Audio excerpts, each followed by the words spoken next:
அட பாவி மனுஷா, சும்மா ஒரு பேச்சுக்கு சொன்னா அது போய் பெருசா எடுத்துக்கிட்டு சம்பாதிக்க போயிருச்சா? தெய்வராசு ஐயா ஒரு நாயை வளர்த்தா. எப்பா சாப்பிடு. சாப்பிடுப்பா, உன்னதான் காது கேட்கலையா? ஐயா ஊர்ல கிடையாது, அவர் இல்லாத நேரத்துல உனக்கு 3 நேரம் கஞ்சி நான் தாண்டி ஊத்தணும் தெரிஞ்சுக்க. ஓவரா குலைக்கிற ஆள் பார்த்து குலைக்க பிழைக்க சொல்லிட்டு நானு ஒரே ஒரு ஜாக்கி எடுத்து போட்டு சட்னி ஆயிருவீங்க. எதை பிடிக்க வர்ற பாப்பா, நீ வெறி எனக்கு பிடிச்சிருக்க கொலை பண்ணிடுவோம். நீ யோ ஆளாளுக்கு நின்னுட்டு இருக்காதீங்க, நல்லா குனிஞ்சு கொத்துங்க. ஏய் மாரி ஐயா எத்தனை பேரு? ஐயா 14 பேருங்க ஐயா.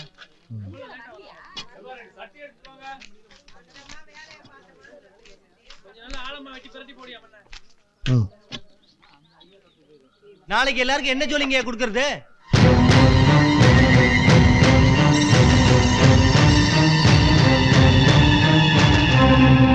இதுவரைக்கும் எல்லா ஜோலியும் என்ன கிட்ட செஞ்சீங்க? அவனுக்கு தானே செஞ்சீங்க. அவன் எப்ப வர்றானோ அதுக்கப்புறம் எல்லாரையும் வர சொல்லு. அது வரைக்கும் ஜோலி எல்லாம் அப்படி அப்படியே கிடக்கட்டும்.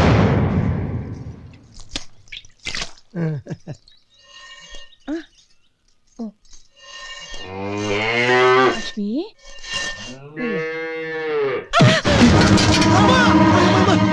ரொம்ப அடிபடுத்தாமா?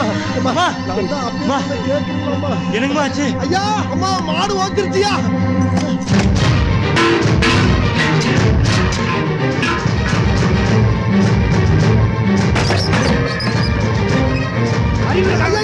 யாரா அந்த மாடிட்டு போக சொன்னது? நீங்களா எதுக்குடா இருக்கீங்க? ஐயோ, அந்த மாடிட்ட வேற யாரும் போக கூடாதுன்னு தெரியுமில்ல. என்னமா இப்படி பண்ணிட்ட? அப்பா நில்லுடா. என்னப்பா எங்கடா போயிட்டு வர்றேன்? நம்ம ராசாத்தி இருப்பா ராசாத்தி, உன்னால வெளியே போய் 10 காசு சம்பாதிக்க முடியுமான்னு விசிலுன்னு கேட்டுட்டா. உங்க பிள்ளைங்களாப்பா தப்புன்னு கோவம் வந்துருச்சு. அதுக்கப்புறம் 10 ஊர் தள்ளி போய் பார்த்தேன். இந்த மரத்தெல்லாம் லாரியில் ஏத்திட்டு இருந்தாங்கப்பா. அது அப்படியே லாட்டா பேசி 3 நாளா ராத்திரி பகலா நானே மரத்தெல்லாம் லாரியில் ஏத்துறேன்ப்பா. நிறைய பணம் கிடைச்சதுப்பா. அந்த பணத்துல தான் டவுனுக்கு போய் உங்களுக்கு வேட்டி சட்டை, அம்மாவுக்கு புடவை கலர் பிடிச்சிருக்காப்பா. அப்புறம் நம்ம தம்பிக்கு அவனுக்கு பேண்ட் சட்டை, அப்புறம் நம்ம பச்சைக்கிளி கூட துணிமணிலாம் வாங்கியிருக்கேன்ப்பா. அது மட்டும் இல்லப்பா, நம்ம மாரிக்கு துணி, எனக்கு வாங்கின வேட்டி சட்டை நல்லா இருக்கப்பா. இந்தாங்கப்பா உங்களுக்கு வாங்கின வேட்டி சட்டை. 10 ஊர் தள்ளி போய் ஜோலி பார்த்தீங்கன்னா பட்டாமணியை மானம் போகாதுன்னு நினைச்சியா? மற்றவங்க நமக்கு வந்து ஜோலி பார்த்தாண்டா பழக்கம். நாம யாருக்கும் ஜோலி பார்த்தது இல்ல. ஒரு நாள் நீ வீட்டுல இல்லைன்னா நாய் சோறு திங்க மாட்டேங்குது, மாடு பால் கறக்க மாட்டேங்குது, வேலைக்காரன் ஜோலி பார்க்க மாட்டேங்கிறான். லட்சுமிக்கு மடி கட்டி போச்சு, என்ன பால் கறக்கலான்னு சொம்ப எடுத்துட்டு போனா உங்க அம்மாவை உதச்சு பேட்டி வாங்கிட்டு வந்திருக்கான். பேட்டி எதுக்குடா இதெல்லாம்? எதுக்குடா சம்பாதிச்சு சட்டை வாங்கிட்டு வந்திருக்கானா? என்னடா வேட்டி துணி மணி, என்னடா பணம், என்ன வாங்கிட்டு வந்திருக்க நீ? என்னங்க நீங்க? அவன் கட்டிக்க போறவ விளையாட்ட சொன்னதை வினயமா எடுத்துக்கிட்டு கஷ்டப்பட்டு துணிமணி எல்லாம் வாங்கிட்டு வந்திருக்கிறான். சந்தோஷப்படுறதை விட்டுட்டு இப்படி சத்தம் போட்டு இந்த மாதிரி எல்லாம் பண்றீங்களே. எல்லாம் நீ கொடுக்கிற செல்லண்டி. சம்பாதிச்சு வந்திருக்கானா? சம்பாதிச்சு யாருக்கு வேணுதெல்லாம்? அம்மா ரொம்ப அடிபட்டுச்சாமா? இல்லப்பா, லேசாதான் பட்டுச்சு.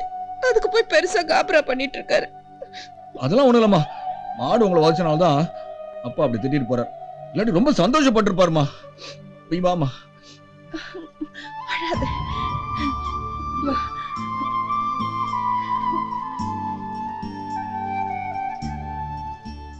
உங்க படமா இருக்குப்பா. இது நம்ம லட்சுமிக்காக வாங்கினதுமா.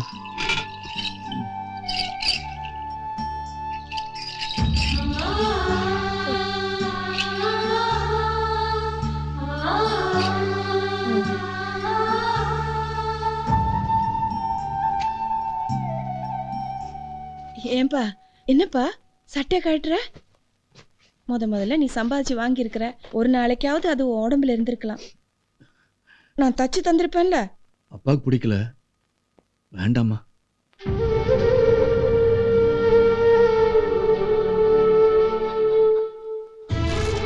ஏய் டைகர், ஏய் இல்லன்னு சாப்பிடாம இருந்தியாமே. வா வா வா சாப்பிடு வா.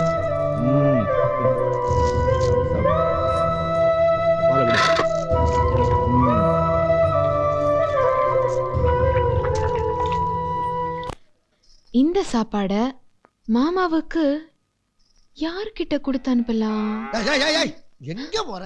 வளர்ந்த இடத்தை நீ மறக்காத செல்வம், வாய் மட்டும் இருந்தால் மொழி பேசும் தெய்வம். சத்தியம் யார் இது? நீயே, மாடு ஓட்டிக்கிட்டு போறது? தர்மத்தாயே. இங்க வா. ஆமா, எதுக்கு என்ன கூப்பிட்டு நீ?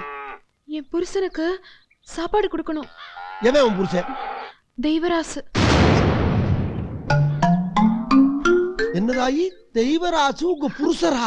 ஆ, ஏம்மா இத முதல்ல சொல்லப்படாதா? ஏம்மா நான் இப்படி உன்கிட்ட பேசுன்னு சொல்லி அவர்கிட்ட சொல்லி கொடுத்து என் சோழியை பிடிச்சிடாதப்பா. மண்டபத்துல அனாதையா கிடந்த என்ன இந்த கர்ம வீரர் தான் தூக்கிட்டு வந்து காப்பாத்தி காவத்து கஞ்சி ஆச்சு ஊத்திக்கிட்டு இருக்காரு. அதுல மண்ணள்ளி போட்டாத. இப்ப நான் உனக்கு என்ன செய்யணும்? ஐயா தெய்வராச ஐயா, என்னடா உங்க பொஞ்சாதி உங்களுக்கு சாப்பாடு கொடுத்து விட்டுருக்க ஐயா. ஏய் என்னடா பொண்டாட்டி கிண்டாட்டின்னு உளற? ஐயா அந்த வேப்ப மரத்து பக்கத்துல மச்சி வீடு செக்கச்சவேன்னு ஒரு உள்ள பாவாடை தாவணியோட தெரியுமே. ஓ அதுவா? ஆ, அது என் பொண்டாட்டி தான், ஆனா கல்யாணம் ஆகல. அதுதான் உங்க பொண்டாட்டி, ஆனா இன்னும் கல்யாணம் ஆகலையா? ஓஹோ, இப்படியும் குடும்பம் நடத்தலாமா? அது அப்படிதான்டா. நடத்துங்க நடத்துங்க. ஏய் சாப்பாடு அங்க வச்சுட்டு போ. என்ன வெள்ளச்சாமி, அண்ணே, செருப்பு அழுக்காயிருன்னு கையில பிடிச்சிட்டு வரியா? என்ன கரெக்டா புரிஞ்சிட்ட ஒரே ஆள் நீங்க தான். அண்ணே, இத கடையில வாங்குறப்ப ம். ஏசி போட்டு கண்ணாடி போட்டு தூசுப்படாம வச்சிருந்தான். ஆஹா. அத வாங்கிட்டு வந்தேனா இத எப்படி வச்சுக்கணும்? அம்மா எங்க போயிட்டு வர? மேலையூர்ல ஒரு கல்யாணம், வட பாயசத்தோட சோறு போட்டாங்க. ஒரு கட்டு கட்டி இருப்பிய? வளைச்சு நெக்கு முட்டை அடிச்சனா, அப்படி அடிச்சிட்டு வெத்தலை பாக்கப்பட்டு வெளில வர்றப்ப கார்லவா கார்லவா கார்லவான்னா நான் என்ன கேணையா போறதுக்கு? அதானே. அப்படி குறுக்க உழுந்து நடந்து வந்தா செரிச்சிருன்னு வந்தேன். நெக்ல இருந்து நெஞ்சு வரைக்கும் வந்துருச்சு. சரி அதெல்லாம் இருக்கட்டும். மத்தி மீன் குழம்பு வந்திருக்கு, வா சாப்பிட்டு போலாம். இது மத்தி மீன் குழம்பு. ஏன்னா இப்பதான் நெக்ல இருந்து நெஞ்சு வரைக்கும் அதுதான் என்ன வந்து கூடவே முட்டை கிண்டி அமைச்சிருக்கா, வா. இல்லண்ணே, அட சும்மா வாடா சாப்பிட்டு போலான்றல. வேணாண்ணே. அட வாடா. ம். ம்.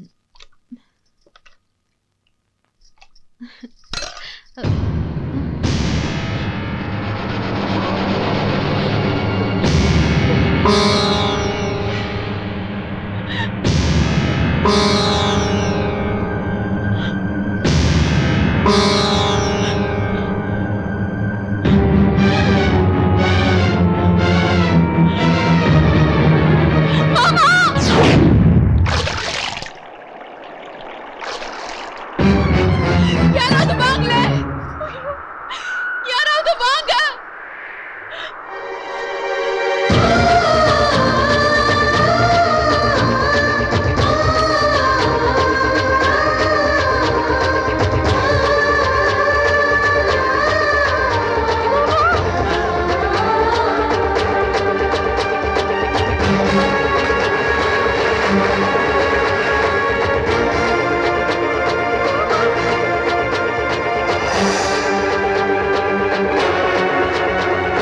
சாப்பிடாதீங்க மாமா, வேண்டாம் மாமா, சாப்பிடாதீங்க.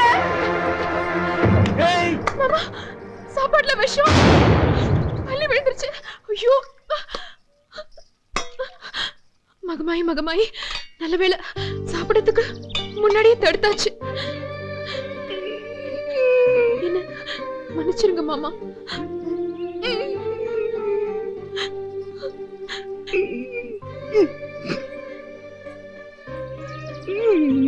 ராசாத்தி, உழைச்சு சம்பாதிச்ச காசுல உனக்குன்னு ஒண்ணு வாங்கி வச்சிருக்கேன். சாயங்காலமா தோப்பக்கம் வா, தரேன்.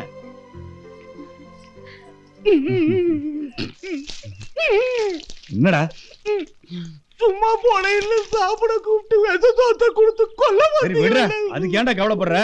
நாளைக்கு கறி சோறா செஞ்சு எடுத்துட்டு வர சொல்றேன். எது? கறி சோறு. ஐயோ, ஆள உழுதாமி தப்பிச்சா போதும். ஏய், ஊத்துறேன்டா.